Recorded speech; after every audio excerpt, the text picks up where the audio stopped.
Welcome to the Tuesday Review. I'm Nathan, as always, joined by James and Callum in the studio. How you going, guys? Good. Not bad. Good. Tonight we're talking about Doctor Strange and the Multiverse of Madness. Yeah, we were supposed to talk about something else, which we've been hinting at for the last 6 weeks. Well, we're different people within the studio. What can I say? Yeah, we'll hopefully get to that next week, but who knows at this point. But yeah, we saw Doctor Strange last night, and we're like, well, crap, now we have to talk about this, don't we? Yeah.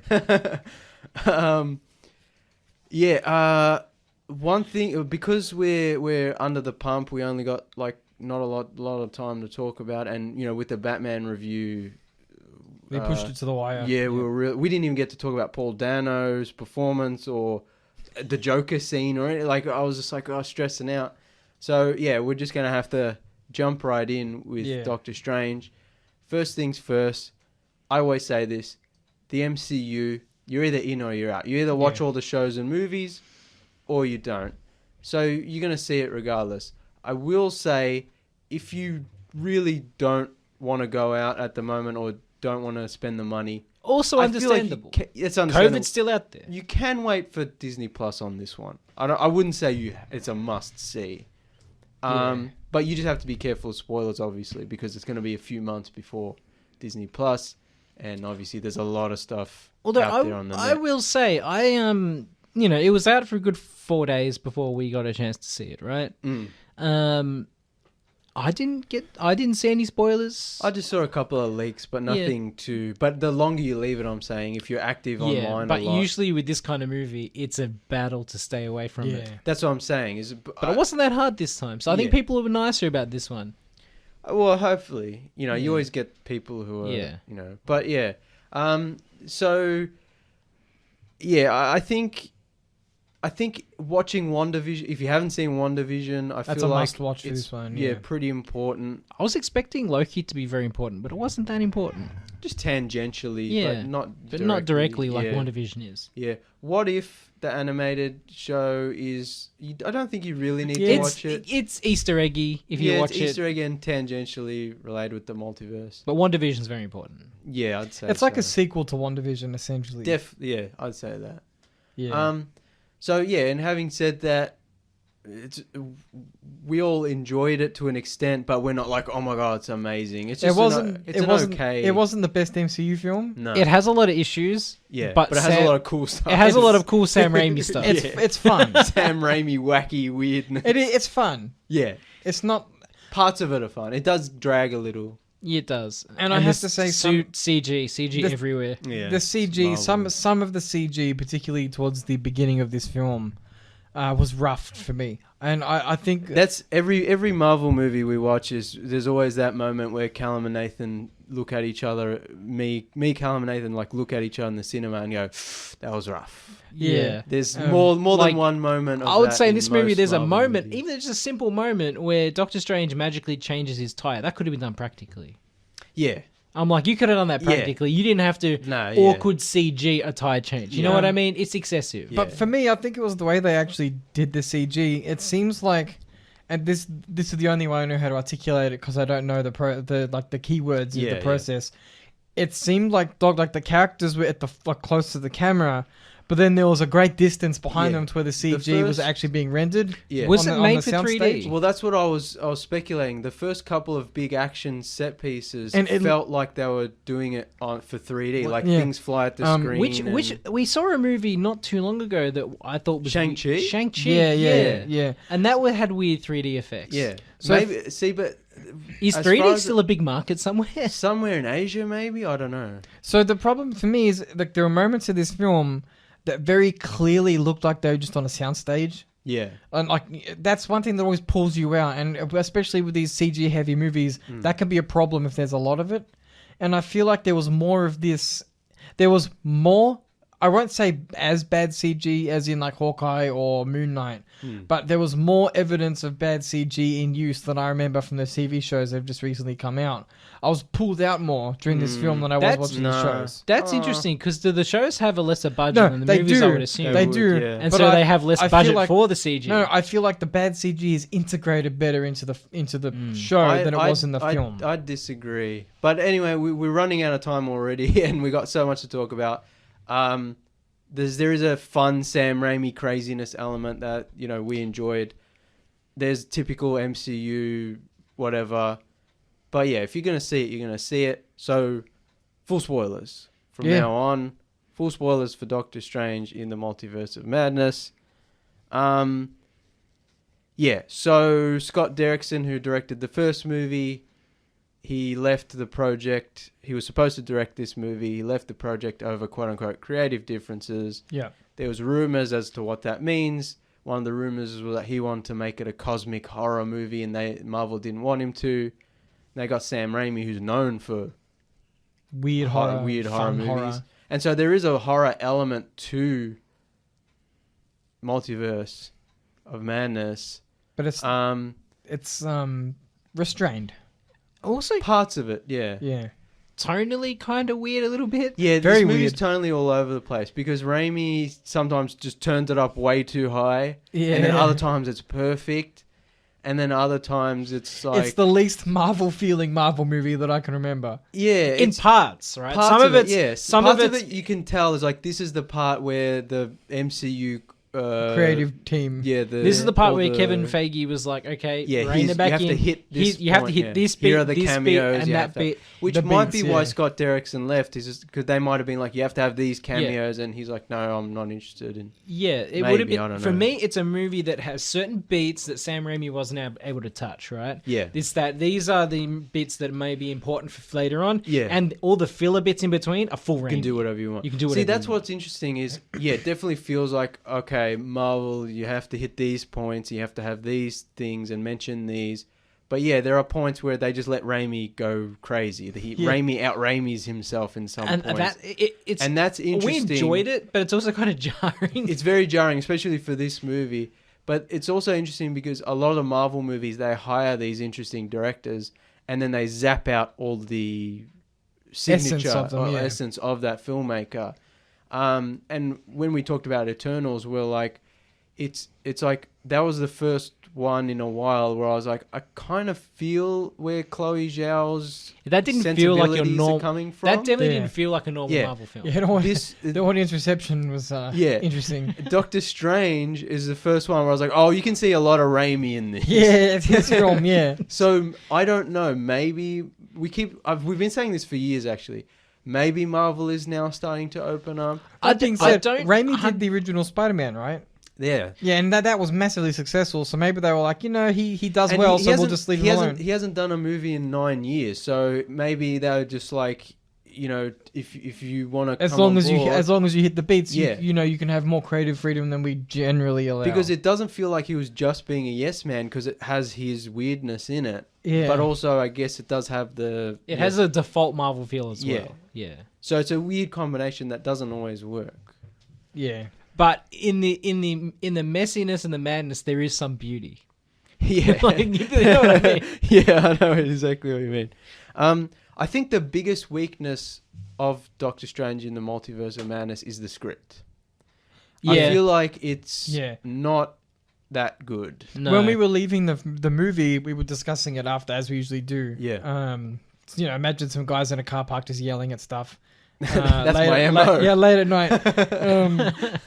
And we were talking about how it feels like we're missing a couple of movies because there's a whole bunch of not implied knowledge, but it's like we're seeing a movie in a timeline and we're just supposed to... It felt very weird and out of place in the MCU as a sequel to WandaVision and as a sequel to Doctor Strange. And as a standalone movie, it doesn't really work. It doesn't really set things up at all. It just kind of... It's like we're in the middle of action, so to speak. I guess it starts with America... one of the protagonists. Well, that's what I was going to say. The biggest thing about this movie is that it introduces America Chavez. Everything else, I'm like, it doesn't really give us anything.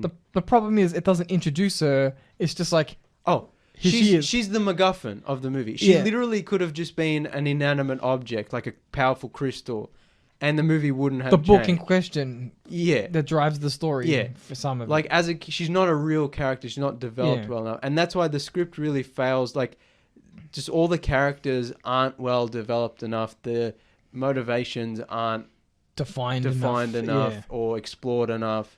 a lot of the side characters are just there, and then of course you got all the fun MCU cameos, which are fun, but it's just like doesn't really add anything to the overall. And it does a lot weird. Talking of character inconsistencies, it makes, we'll say, Wanda's change from how we left her in WandaVision to this movie. It's very weird.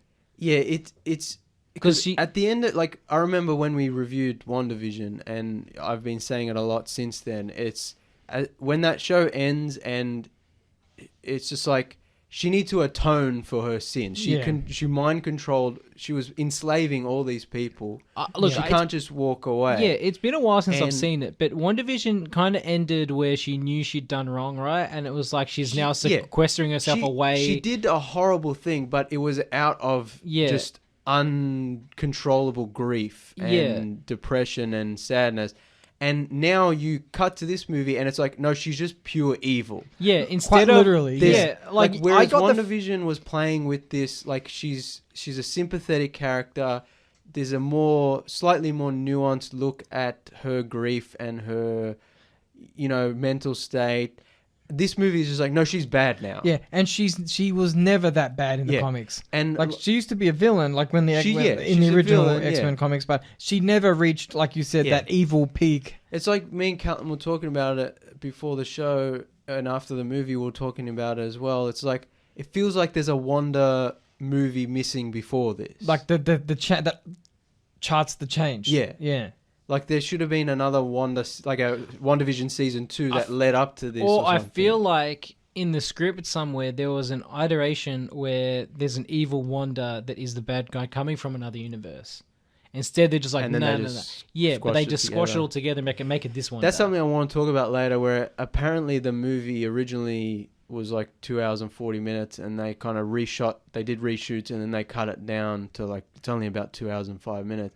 And yeah, it feels like a lot is missing. I feel like we need that extra 40 minutes. Yeah, exactly. Because like runtime's not an issue if it helps the story. And, how many Marvel movies are 2.5 hours? A lot of them recently, so what's the big deal? I mean, it's Disney's number one moneymaker. I don't think they need to care about making sure people get bums in seats. They're going to see it. They're not worrying about the cost of it. People aren't going to be like, it's over 90 minutes. I can't see that. Like, no, everyone's going to go. Relax. Yeah, we all sat through Endgame. We're in for the long haul. And the Eternals is pretty long. Yeah, that was long. They're not concerned about budget, so it's not a monetary issue for film or No, I mean, they shot all the stuff, so it's not like they're saving money. But I think what was interesting is it's written by Michael Waldron, who's one of the co-creators of Loki.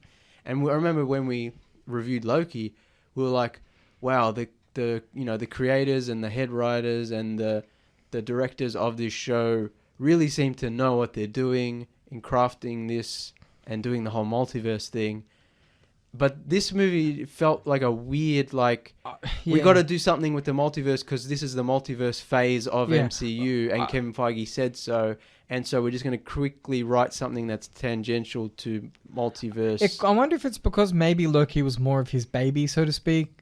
If you're like a writer just thrown into a project that you didn't conceive, you might have a different... Maybe, yeah. Like your emotional attachment might not be there. You might be exploring it in different ways than they want you to be exploring it. It's the too many cooks argument. If your heart's not in it, like if you, let's just say you make a TV show, that world's in you and you're expressing that. Yeah. And if you don't have that same connection to the property, but it's like Loki's already an established character, and it's coming at it the same way. It's just like Doctor Strange is already an established character, so why not use that to your advantage? And I feel like they're just trying to set up their multiverse stuff. And it's not even... I wouldn't even... Like, this isn't even a good Doctor Strange movie. It's not a good sequel to Doctor Strange. Yeah. It's not a good sequel to WandaVision. It's just like... It's not a good standalone movie, like I said. So it's just this weird MCU movie that just kind of floats on its own. It's an MCU entry. Yeah. And it doesn't feel like it... It doesn't have a firm identity. Yeah. I mean, it does. It's Doctor Strange and the Multiverse of Madness. Yeah, but no. It doesn't feel concrete like the Iron Man movie, for example. That's Iron Man. Yeah. Iron Man 2 and 3, they're Iron Man movies. Yeah. They hit those specific notes that you need from an Iron Man film. Even like Thor Ragnarok, which was like the reboot of Thor to kind of make him a bit different. It's like that was at least a continuation of the first two movies and the other Thor appearances. Doctor Strange lacks a kind of focus, and I feel like that's the core problem. Is they go to so many different places, so many different sets. There's so many unexplored characters. That's the thing. Is this movie doesn't live up to its title. They only travel to there's one bit where they go through America's portal, and they're rapidly going through all these different universes, and they change properties, and there's an animated universe, a black and white universe, and a spaghetti universe. Yeah, and there's a colored paint universe where they go into blobbies, and then after that they just end up in the universe, and they're in that universe for the rest of the movie. Yeah. Oh, and then they go to evil Doctor Strange with the Third Eyes universe, which is just... I'm like, it's not Doctor Strange in the Multiverse of Madness. It's Doctor Strange in 4 places. Goes to another universe, and then... Yeah, where's the Multiverse of Madness? Yeah, I feel like if you look at... There's no universe hopping. They should have gone here's a world where everyone's weird, and here's a world where everyone's a donut, and here's a world where everyone's this... And then, I feel like nobody learns enough in each place for it to be worth them traveling there. Because if you look at that's just my opinion. I'm sure people are going to disagree, but I feel like there wasn't any emotional connection to any one setting apart from Earth 616, because all the other movies are set there mostly. So when you go to all of these places, not a lot happens in each place, and it's they leave because portals. And you know what I mean? They leave because they have to, because MacGuffin. Speaking of portals, another quite big negative for me was how they ended America Chavez's arc, where it was just you know how to use the battles, and then she's just I guess. That's a big problem with the movies, because she's not a character who has any real development or explore any part of background. Yeah, it's there's the one bit that you missed where she has a flashback to... She was scared by a bee that landed on her I saw that. I missed that. Oh, you missed that. Yeah. She's scared by the bee, and so she accidentally opened a portal and sucked her parents out. And I'm like, oh, okay. Are the parents going to come back? Is that something she's searching for? Is that part of her motivation? No, never mentioned again, except at the very end.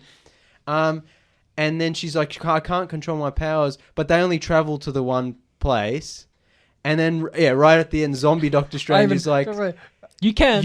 No, you can. And she's like, okay. And now she has full control of it. I'm like, hang on. I love... Can I just input? There's a hilarious moment in the script where Strange says, you do know how to use them, because every time you used it, we go exactly where we need to go. I'm like, that's just poor writing. I'm like, how convenient. Why can't they go somewhere where they have to escape because it's terrible? And then that's a fun interlude in the film, as it's just an adventure. They bond as characters. Yeah. The problem with this movie as well is you've got Doctor Strange, you've got America, and they're supposed to be like a duo who are... sort of learning about each other and learning to be better because of each other and so on. And then that only happens for 20 minutes-ish, half an hour. Yeah. It should have been the driving force of the film. And then they go, but then it's just and then you have to introduce alternate version of Doctor Strange's love interest, Christine. And then meanwhile, Wanda is the villain of this whole thing, so it's a Wanda movie as well, and she goes on a thing, and Wong has to fight her, and then you have to introduce the Illuminati with all the fun cameos. I'm like, there's too much stuff going on. This should have just been about Doctor Strange and America. I feel like it's two separate films. It should have just been a Wanda movie, really. Maybe I get on the note of Wanda. The whole temple is weird. Yeah, right? I didn't like that. Because they're sort of maybe playing with some sort of time issue here, right? So you've got Wanda is a sculpture. She's like the sort of deity of this temple. No, it's you remember she created the in temple WandaVision. somehow. It's like she's the modern incarnation, impersonification, whatever way you want to call it, of the Scarlet Witch, which is some of the. You know what? WandaVision's in the past. That's fine. So we talked about. I think we talked about this in another episode where I was like, MCU literally had to make a whole TV show just to explain why she's called Scarlet Witch and why she wears the costume. And I'm like, as a viewer, I'm fine with a superhero just putting on a costume and going, I'm called so and so now. So just a little bit of confusion from my part. Did she create the Darkhold, or was it a previous iteration? No. It would have been a previous version of the Scarlet Witch. Yeah. Right. All good. The Scarlet Witch is one person who taps into chaos magic, and then it's like the most powerful being at that point. Red, creative, right? That's why she's called the Scarlet Witch. Yeah. Yeah, so that whole temple thing is dumb. It shouldn't have been. Why not just go to an ancient temple where there's the original version of the book, and then it doesn't have to be a monument to her. The temple was supposed to be the original version of the book. It's like literally carved into stone, but it's literally an entryway, and it's kind of all. And they never go. It's just on the side of a cliff. If they used an actual location, it wouldn't just be another CGI set. I would say also, why you have Sam Raimi? Why have those big bodyguards when you could have had like skeletons? Oh my god, skeleton warriors! That would be so cool. Like you could have had like Evil Army Dead of kind of like Darkness, skeleton warriors, Army of Darkness. Like oh my god, why have the CGI? Yeah, Let Sam Raimi work his magic. And those guys were useless. They did nothing. Yeah, and then they were killed. Yeah. And they look like standard Marvel kind of. See, that's the thing is, bad guys. there are moments where it's Sam Raimi just turned up to 11, and then other moments where like this could be any other Marvel director. Yeah.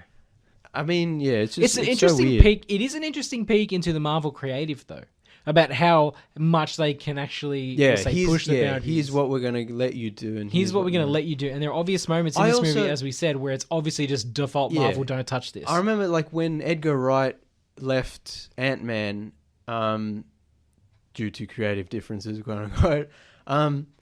Like he had already cast it. He had already done all the like pre-production. Yeah, legwork. And so the new director just had to come in and basically just direct it. And so there's a rumor, and I think we've talked about it before. There's a rumor that a lot of these movies are pre-created. That's pretty much a fact. Yeah, it's like they're because they have such a high turnaround. Yeah, and they have to be specifically lead into other things. I believe there's a featurette. One of the featurettes actually shows you what some of this stuff looks like. So there was like you can see like a rough CG. They make a whole movie in rough CG. Yeah, and then they just like the directors have to. I'm assuming you can do rewrites to some sections, but then they just recreate using the like I guess the default footage. They recreate it with their own flair, I'm sure. But like they have these movies like mapped out long in advance. So right now there's probably a team of people hammering out, 4, 6 or something. Because this movie, at the end of it, like most Marvel movies, to be honest, at the end it feels like a trailer for a future movie. Yeah, and that's what the Marvel movies are. It's just like they're comic book movies. It's an episode in an ongoing series. Which, like I always say, like I like the MCU movies. I'll continue to watch them, but they're not even movies at the end of the day. They're comic books. It's an issue of a comic book. Yeah, you don't get the whole picture unless you watch all of them. And the issue on its own isn't anything to write home about. Yeah, exactly. It's cheap watercolor on cheap pulp paper. Yeah, except they spend $300 million on it. Yeah. But yeah, like the first half an hour was. I like slow movies, but this was bad slow. It was a bit rough, yeah. And it's just a lot of exposition, and it's not till they get to is it Universe 838? Yeah, I think so. That's what it's called. It's not till they get there where it's like, oh, okay, something starts to pick up steam, yeah. But the early stuff is pretty rough. So when the trailers for this came out, everyone started talking about how Professor X was going to be in this film. Well, they had his voice. And everyone was like, "Wow, they're finally doing it! This is crazy! The X-Men are finally coming." I was very disappointed. And so we're in the cinema, and I knew Charles was going to be in it, so it doesn't really surprise me when he wheels himself out. But what made me do an intake of breath was when we saw Mr. Fantastic, Reed Richards. I was like, oh my god! As James said, he looked tired. Yeah. Oh, John Krasinski. I'm assuming that they like just got him in for a day of filming, and they're like, and he probably wasn't even with the other actors, and they're just like, look, just say the lines, and he just had the line. Like, but yeah, John Krasinski. And his body's mostly CG, probably. Yeah. Look, to be fair though, it was pretty funny actually. He looked really. Reed Richards is a busy man. He's got a lot of work. I'm sure he had a lot on his plate. Okay, he was probably tired. Maybe John Krasinski was just playing it that way, and I misread the performance. Maybe he's actually just really good as a Reed Richards, but it was just funny. And they had Black Bolt from the Agents of S.H.I.E.L.D. Agents of S.H.I.E.L.D. Inhumans. That TV awful TV show that no one watched. I'm like, oh, they made that canon. But I love Black Bolt, so that's, bonus points. And they gave him the comic costume with the tuning fork. So they have all these interesting characters, and I have to say, I don't like this type of it's a Sam Raimi moment. But they have Scarlet Witch as she's invading the multiverse to try and track down America. Yeah. So we should point out that the basic plot of the film involves Crazy Wanda wants to use America's portal powers to access a reality in which her children live, which is allegedly quite a few of them. So they flee to 838 or whatever, whatever it was, where they are currently being detained by Doctor Strange has to help America escape Wanda. Yeah, they end up transport to this other universe. And they end up detained by the Illuminati, which is a terrible name. Yeah, but it's like that universe's version of the Avengers. Instead of the Avengers, they have this... like a High Council type of dealio. Yeah. Anyway, essentially, Wanda attacks the secure place. Kills everyone. And she kills every single member of the Illuminati. Yeah. Black Bolt's death... Violently. Black Bolt's death was amazing and unexpected. So she took away his mouth. Yeah. And then when he made a noise, he blew his brains out. Sonic voice powers. And that was Sam Raimi. Like, that was one of the moments in the movie. It was like 10 out of 10. Yeah. Yeah, it was awesome. Yeah. So that was interesting. I didn't expect that at all. No, I mean, that's... But it's like you said, now that they've opened up the options of the multiverse, it's like we know, Reed Richards exists in some way. I think because he was a big fan theory that he was going to get cast, and it's like they cast him here. I'm like... And then they killed him off immediately. Wanda turns Mr. Fantastic into spaghetti and rips him apart. But I'm like, I feel like because it's the multiverse, it's like, oh, there's just another version of him in 616 that we haven't seen yet. So John Krasinski would just come back. It doesn't even have to be the same actor either. It's like really, yeah, they might multiverse. But see, if they just cast him for this one role, it feels kind of trolling. That's what I was about to say. It's very sneaky and almost kind of disingenuous because they will just turn around and say, "Oh, but it's the multiverse." Yeah, it's their get out of jail free card. They've done dirty to some classic characters before, so we'll see. We'll be right back after this short ad break. You are back on 98.9 Northwest FM. This is the Tuesday review, talking everything Doctor Strange and the Multiverse of Madness. Back to you, James. Yes, we got a lot to get through, not a lot of time. So, a lot of the typical MCU jokes don't land in this movie at all. Yeah. Some of the Raiminess is so crazy that we were laughing because he was just going ham, and we were, but it wasn't funny because it was funny. It was funny because he was just going nuts, and it was awesome.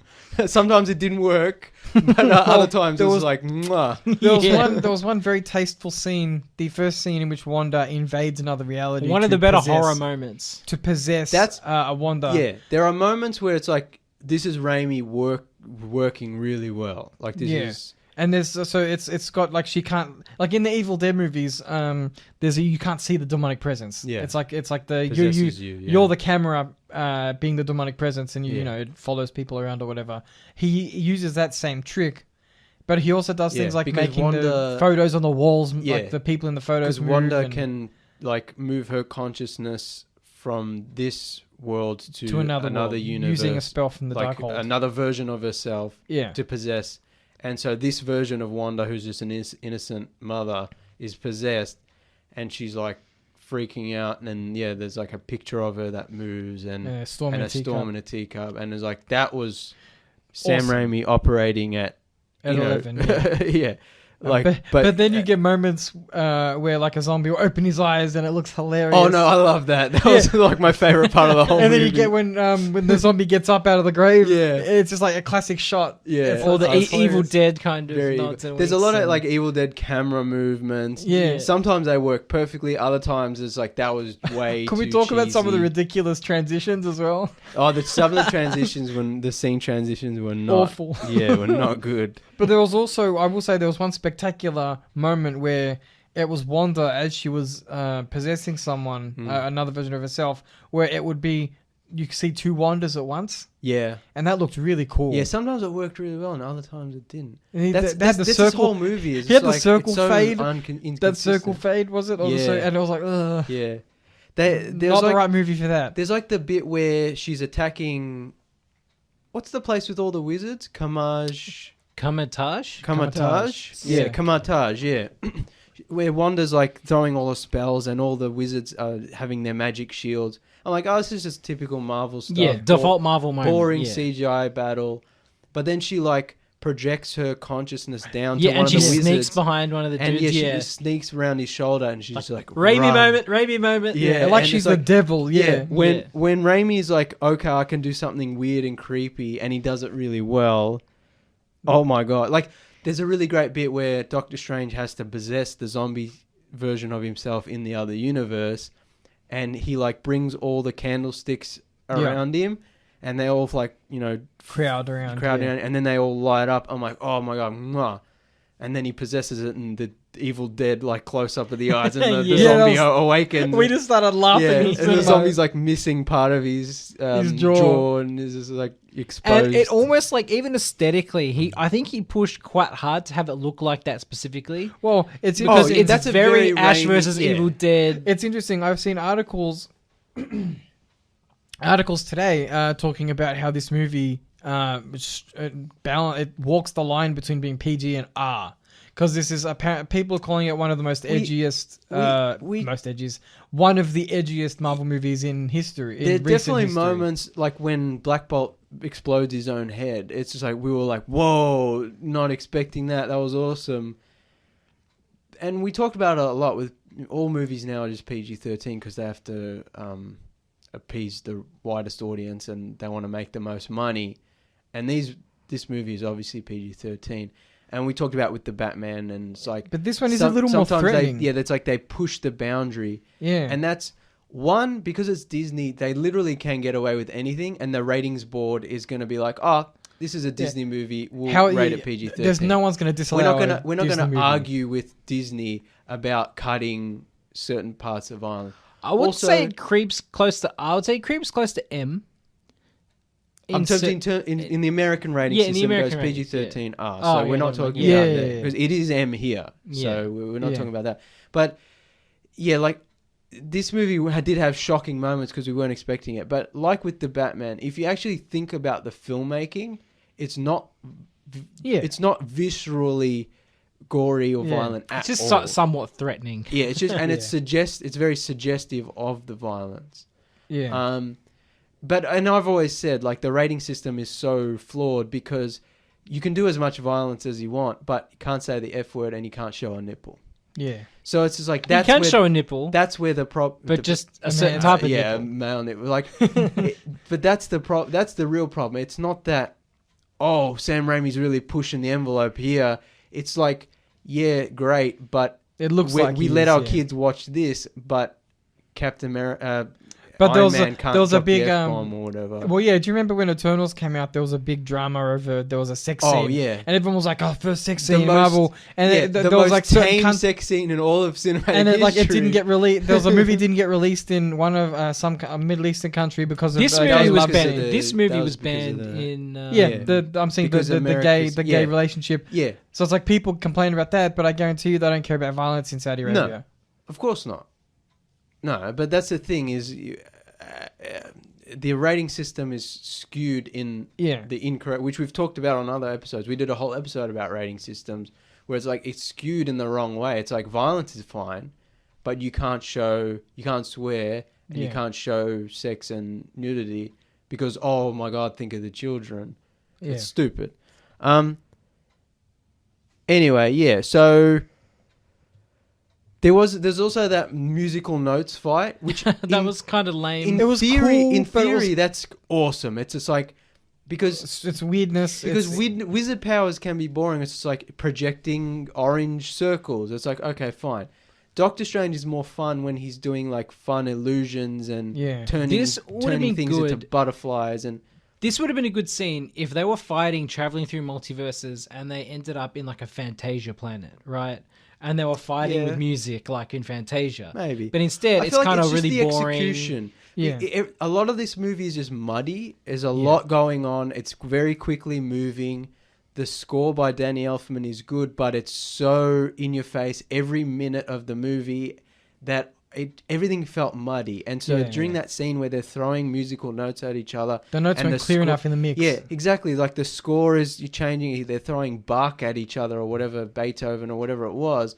And I'm like, oh, you can hear it in the score, but there's also a lot else, everything else, music and sound effects and camera movements. I'm like, it'd be interesting if music was the only sound you heard. So it was like silent.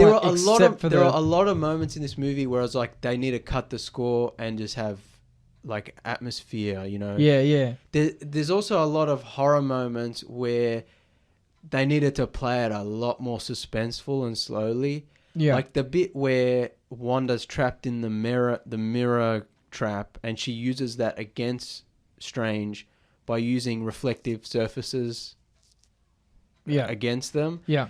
And in the movie, it's just over in a second, and it's just CGI crap. And she comes out of the mirror like the lady from the Ring. Yeah. And it's like, it's creepy, but it happens so quickly. And it was CGI crap. They could have done it practically. That could have been such a great practical, slow horror sequence where they're like, we have to cover all the reflections quick. And it's just like there's stuff coming, there's monsters and ghouls coming out of the reflections. And can I say, one of the problems I have, and this is a Marvel problem, not a Doctor Strange problem, it's most evident in this film, is when you get to the magical side of things, it all just ends up being, you know, normal default magic Dragon Ball Z fighting. Where like my fireball is better than your fireball, but I'm going to, you know, someone's going to reflect it with an ice shield. Yeah. And it gets really like... samey. Like magic should be this interesting... wondrous thing, and we just get colored flames most of the time. Yeah, it's just beams, energy beams. There is some cool magic in this film, yeah, but it's not used enough. Like Doctor Strange should be the most powerful sorcerer because he's the most creative. He can do the most interesting things. Not because he has the best fire spells. You know, we've said this movie's weird and they do some weird stuff, and Raimi goes crazy some points, but they don't. These movies don't go weird enough with the spells and with the magic, and because it's like magic. You can do anything with it. Yeah. So why don't you? And that's probably a Marvel thing, right? We need yellow shields because she has red fireballs. Yeah. So on. But like you said, the mirror sequence. We should have had more stuff like that. Yeah. More innovative uses of magic and spells and summonings. Like, why couldn't we have an army of strangers fights? That might be too samey for Endgame. That's what this movie needed. Is the multiverse of strangers versus the multiverse of wonders. That's what this movie's missing, and I'm going to assume they cut out a lot of it when they cut down the runtime. There's only like 2 other strangers, and one of them dies at the start and then becomes a zombie later in the movie. And then there's the evil Strange with the third eye, and then there's normal Strange, and then there's normal Christine, and then there's redhead Christine from the other universe. Yeah, and there's evil Wanda, and then housewife Wanda. Yeah, and that's it. And I'm like, this is a multiverse of madness. They need to show all the different. Obviously, there's where's the madness at? Yeah, there's limits as to what you can do in a film, but it's like they need to travel to different places and be like, in this universe, Doctor Strange is a praying mantis, whatever. That'd be cool, yeah. And he's like got the cape on. And he's like, hey, a cat, yeah, yeah, whatever. Like, it doesn't even have to be that insane. It's just we needed more versions, more multiverses. Compare it to Spider-Verse. Yeah, like the interesting use of the multiverse in Spider-Verse. Not phenomenal. We could have had a Nicolas Cage Doctor Strange. He looks exactly like not only is Spider-Verse a better movie overall, it's a better multiverse movie, but it carries through its character arcs and development throughout all those different people and universes and so on. Yeah. There's another multiverse movie that came out this year, Everything Everywhere All at Once, that I saw. That was amazing and is easily the best movie of this year and one of the best written, directed and edited movies I've seen in a long time. And it's like that movie has a quarter of the budget that Doctor Strange has, and yet it has a much bigger scope in terms of the different universes they visit and the different things they can do and how they use that, and how each character has an arc and each character feeds into every other character's motivations and development. And that's what this movie fails at, that because the script just isn't very good. Yeah. And on a technical level, sometimes it's cool and everything, but there's too much CGI crap, which is all these movies, and they don't utilize. It doesn't live up to its title, like I said. They don't utilize those multiverses. It's not a true multiverse. So I guess the reason they call it a multiverse movie is because they go into separate worlds, but they also go into like an in-between world, which is like where we talked about, which is where like the key item they need to find is to stop Wanda. But that's not like a multiverse of madness. Yeah. Like they should have. had an element of that cosmic horror that they rejected allegedly. Like we said earlier, it's like they need to go on a journey through multiverses, like there should and all the while developing their relationships and characters. Yeah, like the title implies that there is going to be some type of chaotic madness or something. Like it would be interesting if every world they go to exacts a psychological toll on Strange. So by the time you get to the end point, he's like kind of crazy. Yeah, and like that's the Multiverse of Madness. With Wanda starts the movie relatively sane. Doctor Strange goes to Wanda and says, "I need your help with this multiverse stuff." She says, "I'm not in the right headspace now, but I'll try to help." Yeah. They go to another universe. She realizes that, there's an infinite multiverses, which means there's an infinite amount of my children and an infinite amount of visions. And then she slowly goes mad, realizing that maybe she can have whatever she wants if she uses. Much more interesting. But this movie's trying to do too much. This should have been, if they were going to do this whole Wanda arc, it should have been a Wanda movie. Yeah, and there's no vision in this film. That's the worst part. Is she's like, I want my children back, even though her children were fake, that she created them. Yeah, I know. And her vision, who died and was her reason for her grief, she barely even mentions him, and he's not in any other universes. The issue is that which we don't even see the other universes because it's a multiverse. Yeah, right. So there's at least one universe in which he exists. Yeah. So wouldn't it be interesting if in the third act he appears through some portal, like some multiverse scenario? Again, I know that this is the problem with movies, and you got scheduling conflicts and contract disputes and payment issues. They could have deep faked him, man. Literally, the one thing they probably could have had is at the end when her kids are scared of her when she's attacking the normal Wanda, and her kids are running away and like, mommy. And then, like, just human vision could have come around the corner and been like, Wanda, what's going on? And then evil Scarlet Witch Wanda could have been like, oh my God, I'm a monster. Shoots him in the head again. Run away. But fulfill the arc. She shoots him in the head and becomes pure evil. Like, anything. But this movie is just like, how can you have a multiverse movie where her main motivation isn't even in the film, isn't even to get Vision back, even though that's the person she loved the most and caused her grief in WandaVision in the first place? Because we couldn't have Paul Bettany because he's off filming something else. Don't have Wanda in the movie. I'm sorry. Yeah, Wanda shouldn't be in this movie. Strange should be in this movie, and it should be a Wanda. They could have used the Wanda storyline for a WandaVision season 2 or a different film. Yeah, and you'd have a tighter end result with the Doctor Strange film. Yeah. Actually journeying the multiverse, exploring that, building that connection we talked about that should have been there with America and Strange that just wasn't there. Exactly. Yeah, you're taking away time from America and Strange. Because like that bond between him and America, I know America's a grown woman, but it would maybe she's only like 15, 16. Yeah. Oh, she looks older than my bad. No. But my point is like he would have built a paternal connection to her, making him a better man, and then maybe Christine, alternate Christine would be like, why couldn't you have been like this when we were together? That's another problem is, we've already seen Doctor Strange's mentor relationship with Spider-Man. And it's like, now we're doing it again with America, but we don't have time to spend on it because we're doing all this other crazy stuff. Also, we have to bring Christine back after we haven't seen her for 5 years since the first Doctor Strange movie. But she's getting married and Doctor Strange is quote-unquote over her. But then they go to the 838 universe and she's scientist Christine, and they kind of work together, but there's no real relationship, building there. And then he's like, I'll always love you. Okay, bye. I'm over you forever. And she's like, I got to go back to my universe. Bye. I'm like, oh, really? Yeah. Like, huh? You just get rid of that character. Bye. Like, he's over that. And then Charlize Theron rocks up at the end. Is like, "Hi, I'm your new love interest." End credit scene. Hang on. If you're gonna make a movie about Doctor Strange getting over his former love interest, make the movie about him and Charlize Theron the whole movie. Don't hint it at the very end in one end credit scene. They kind of also have two separate endings to the film as well. Yeah, that's annoying. Which I didn't like. So. Big spoiler. I'm sorry. I know we said spoilers already, but extra spoilers for the stinger of Doctor Strange and the Multiverse of Madness. So it's not even the stinger. It's like the last shot of the movie. Yeah. Yeah, and then plus mid-credit. Plus stinger. the mid-credit. the actual end shot of the film has Stephen walking down the street having just saved the multiverse, whatever. Yeah.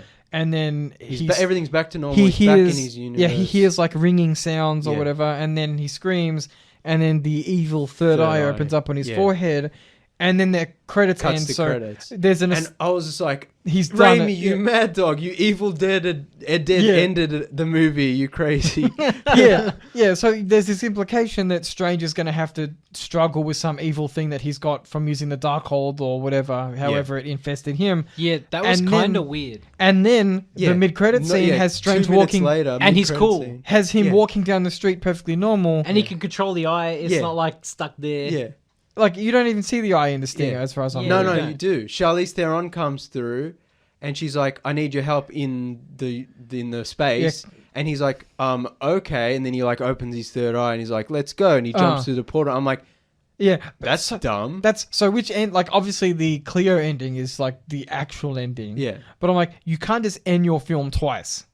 It was it should have been done. It feels like Sam Raimi's like, I want an Evil Dead the ending, and they're like, okay, cool, but you also have to have the, and he's like, okay, I have to kind of retcon my own movie 2 minutes after it ends. was really poorly done. Best cameo of the film though, Bruce Campbell. That's all I wanted from the movie. Yeah. Although, as I said before, we could have had better cameos. Yeah, it could have been a better spot. We wanted the Ash cameo, but what we got was fun.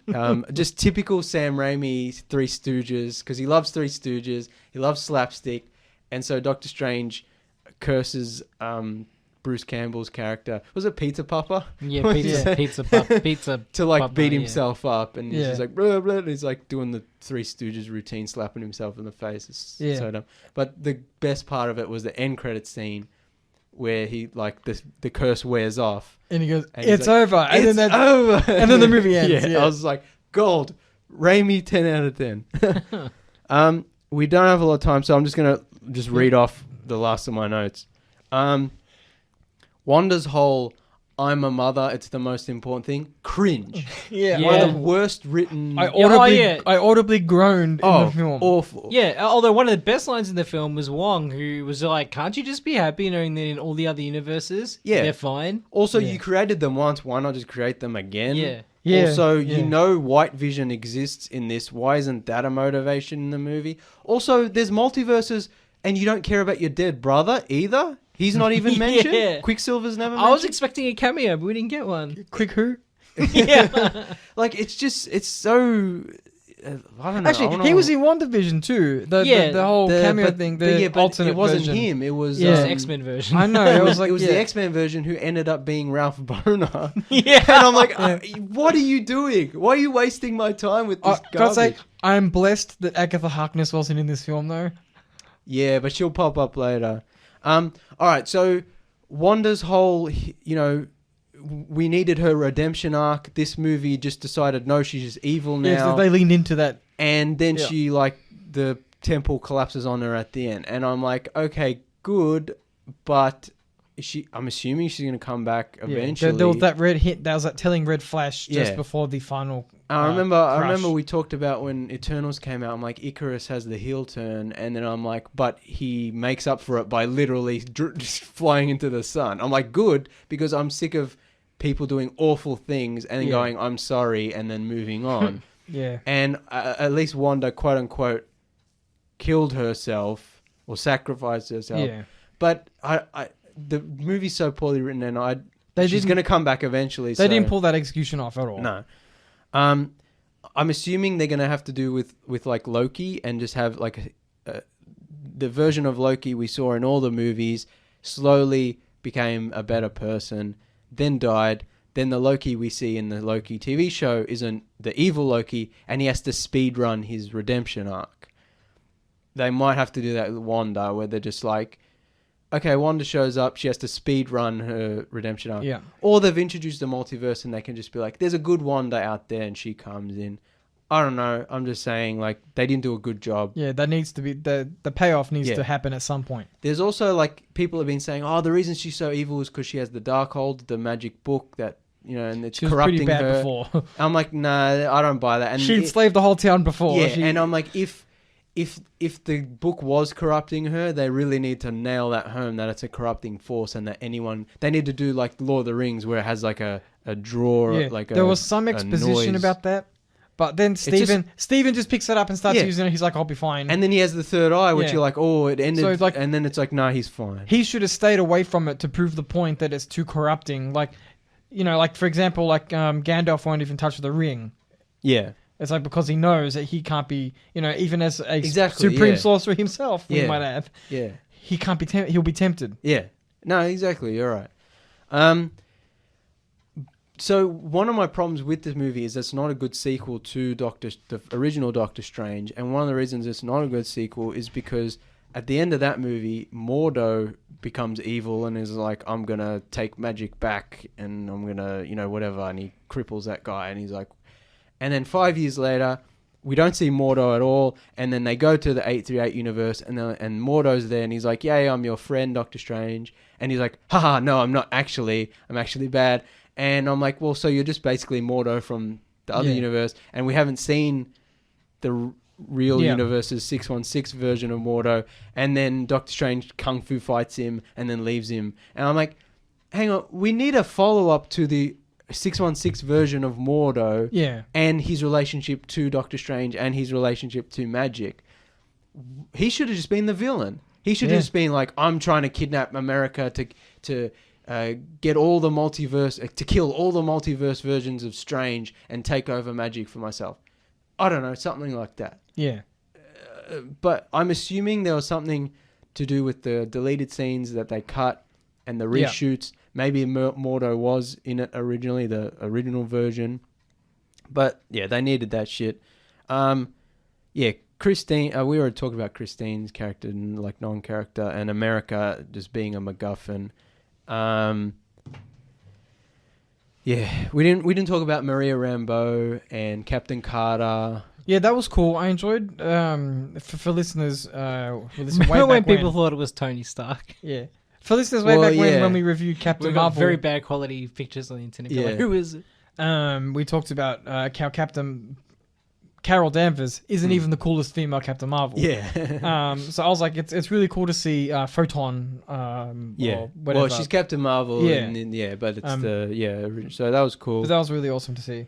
When the zombie version Doctor Strange uses all the souls as his new cape, his cloak. That was cool. Yeah. But see, that was so quick and it came out of nowhere, and there's so much other stuff. It looked really dark, and you couldn't really distinguish. Yeah, like it was cool when all the like skeleton arms came out, but I'm just like, it's so much going on. It felt so quick.